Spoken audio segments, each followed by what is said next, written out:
Hi everybody, why not a garden tour? Look, here's two pugs. Here's a pug, here's a pug. So we'll have to go around the outside of the house.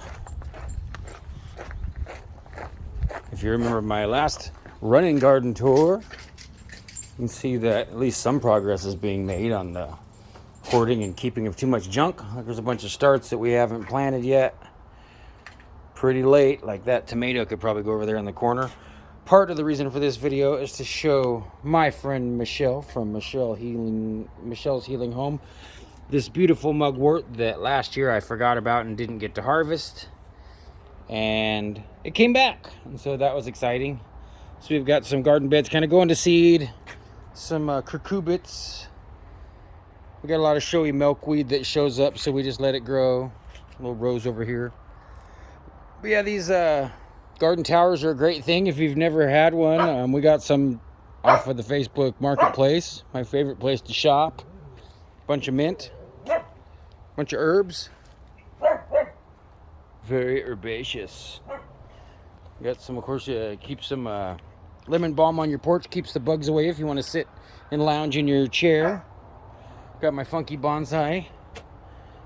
Just an experiment with a maple tree I transferred from behind my outside fence line. Some flowers in the pots here. Let's see. Okay. Oh yeah, like we got a watermelon volunteer in the middle of the yard. Two of them actually. The other one's over closer to that fence line, but let's go this way.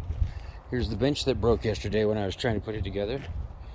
So this is the most recently planted stuff, some tomatoes. I think I'm gonna have to transfer that tomato I've got over there in the start section to replace this guy. It does not look like he's gonna make it. This, I think that's a zucchini, is taking off like gangbusters. Peach tree, no peaches yet. Squash bug battle continues. Getting lots of squashes and cucurbit type stuff. But yeah, squash bugs are a real problem. Lots of peppers on this guy. I think they're gonna turn red, so I'm waiting. But man, look at that. You see all those peppers? Is that crazy or what? Pretty sure they're gonna turn green. Getting some tomatoes, waiting for a harvested one red tomato and made a sandwich last night. We got fig trees. We got spearmint instead of peppermint. It's really ruddy and hardy. Lots of super duper hot peppers on this guy too. Look at all those peppers. More cucurbits. Let's see, those are cucumbers. I think we pulled a couple cucumbers off of there. Got 4 or 5 melons on that plant.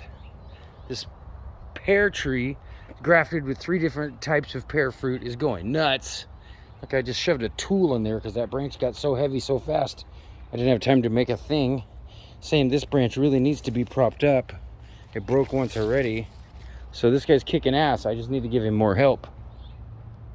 Blueberries, getting a few blueberries. I think the birds are stealing my blueberries. We're talking about building a scarecrow. I cut down all this kochia. Kochia is a horrible invasive tumbleweed. You can see it's still fighting its way back. And yeah, kochia, we soaked this. This is our dirt and fertilizer pile and compost area. The apple tree. This apple tree only puts out apples every other year, it looks like. I don't see any apples this year. It's a nice sunflower hiding in the apple tree. Come on out, man. Let us see ya. There you go. That's just a volunteer. This apples, I'm thinking of trying to airlift some of these apple shoots off of here, but I don't know if they'll make apples, or maybe, I don't know. Are these apples or something else? What am I looking at here? Jim Maiden has been helping me occasionally with an app that he got where you can just take a picture of the plant. So that's pretty cool. You know, like this. Airlifting, you take the bark off of the bottom of a large branch, like this thing here just kind of growing its ass half under my fence. This is an apple tree. And I don't ever see any apples on it. But it's still tempting to me to experiment with airlifting, where you take and you peel a bunch of the bark off and you put either a plastic bag or a special designed device along with some root tone at the bottom, and you fill that bag or that device with dirt, and then wait, you know, 3 months, 6 months, or whatever. So we had both of these apple trees trimmed way back, and you can see we're getting lots of apples. I did have to spray this tree trying to prevent worms, and I don't know if it worked. You know, these apples aren't quite ripe, but they're getting close. And the dogs love to harvest the apples off the ground and drag them through the doggy door and eat them. Let's see, what else? Oh yeah, I got sweet potatoes to encourage the procrastinators out there. we started these sweet potato starts in the window, not this season, but last season. And we just kept letting them grow up around the baskets where we keep our fruit. And it was like, we never planted them. But then this year I said, screw it. And I stuck them in these bags and I planted them. And look at that. We got huge. I haven't pulled any potatoes out yet. But, you know, progress. So it looks to me like there's definitely going to be sweet potatoes in there. So even if you wait one whole year to get your start in the ground, there's a chance. So got more herbs here, chives, onions. You know, slowly but surely. We've been really busy, so things aren't as far along as we'd like them to be. These are my other bonsai experiments. I forgot what this thing's called. Like it's some kind of invasive tree that nobody likes, but I had a couple volunteers, so like, this is my prettiest one. You can see the nice little bonsai pot. You know, let's see. Probably makes it easier to see.